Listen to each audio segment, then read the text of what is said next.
So let me tell you about a little game called Payback.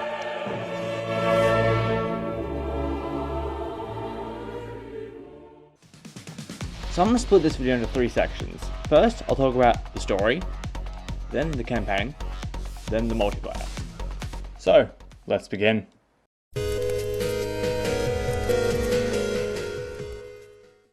So, the story of Payback 2, if you could even call it that, is split into 6 missions spanning 3 different maps. Freedom City, Los Francis City, and Corona City.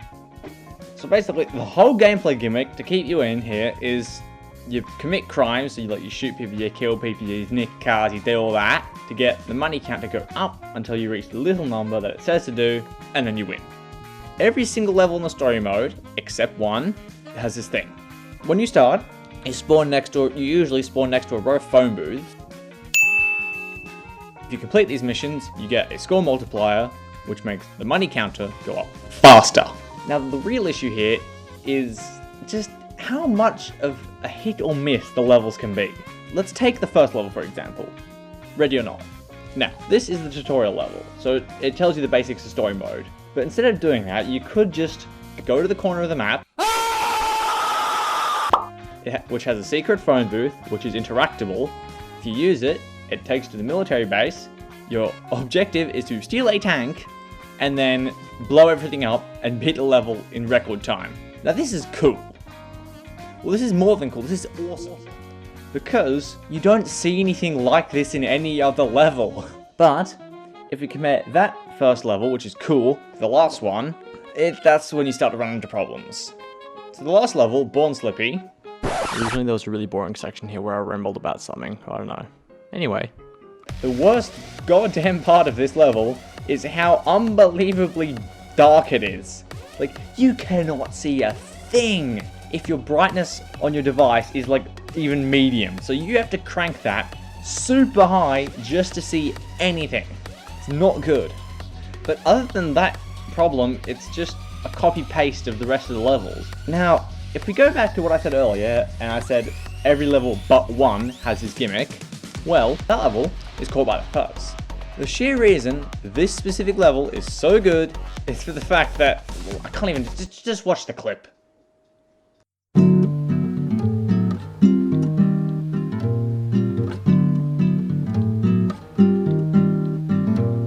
You see, the reason this level blows absolutely everything out of the water is...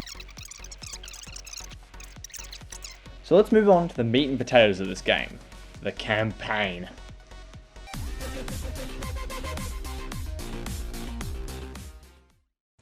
Now, unlike the story mode, which sucks ass, the campaign, however, is an actually enjoyable experience. Now, similar to the story mode, the campaign is split up into 7 different episodes, which all contain 8 missions to complete. So each mission, they've all got different game modes. About 7. But, to keep things brief, I'm going to summarize all of them. Okay, so let's begin. It's the most basic of all, it's free for all, so the first player to reach a score threshold wins. You could not possibly guess that this is team deathmatch. First player to beat the specified number of laps wins. It's a race with no laps, just whoever's the fastest wins. If you're in last when the clock counts down to 0, your car explodes and you're out. Man, this game mode can f*** off. There's more of them? It's the gimmick of story mode, but it's put on a couple different maps. Now this is the best game mode by a long shot. It's capture the flag. Right, okay, sweet. That's all of them. Now, running with the theme of there being one singular not fun level put in for no reason, the one level in this whole campaign, which does to a dime, is one helicopter race. But, unlike Born Slippy, my only gripe with this is how appallingly the helicopter controls on phone are. They're terrible. But, other than that, it's fine. Now, where the campaign really shines is the variety. Because unlike the story, the campaign actually provides a diverse set of levels. The easiest comparison to see this by far is a race in a literal tank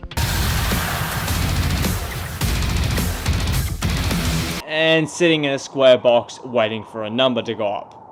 The one thing that the campaign lacks is replay value, sadly, because unlike the story mode, once you 3-star everything, there's really no reason to go back to the same levels you've already completed. Although, there is one thing in all of Payback 2 that keeps you coming back time and time again. And that thing would be... somehow, the multiplayer in this silly mobile game is one of the best I've ever played. Not kidding. The reason it's so good is because the fact there's like hardly any lag whatsoever. Although, other than that absolutely amazing thing, the multiplayer mostly consists of never-ending rotations of capture the swag and races. So the way the system works is by randomly selecting 2 game modes on random maps, and the players in the lobby vote on it. Now, the multiplayer isn't all sunshine and rainbows. Cheaters do occasionally appear. They don't appear very often, but they sometimes do. They don't do much. Then there are the guys in Capture the Swag who stay in your base and kill you for no reason whatsoever. Then there's the final issue of the whole game, and that issue is ads. You cannot escape the ads. You get one after failing a story mission, failing a campaign mission, and worst of all by far, after every single multiplayer game. Now usually this is pretty bad, but this is really bad if you have a shit device to play Payback 2 on. So picture this, it'll take 30 seconds to a minute to load the ad, but then that ad can be 5 to 30 seconds long, and once that finishes, by that point, the game would have ended if it was a race, or you would have been disconnected from the lobby, which then gives you another ad. This is the worst part of the whole game, by far, other than Kingpin. Or, you could pay $15 for no ads, but who's gonna do that? So, to summarize. Yeah, this game's pretty good. Sure, it's got some flaws, it's got some perks, but the one thing I never said, it's free. And, I didn't even get around to talking about custom games, cars, the weapons, all that jazz. I might release part 2 of this eventually, so anyway, see ya.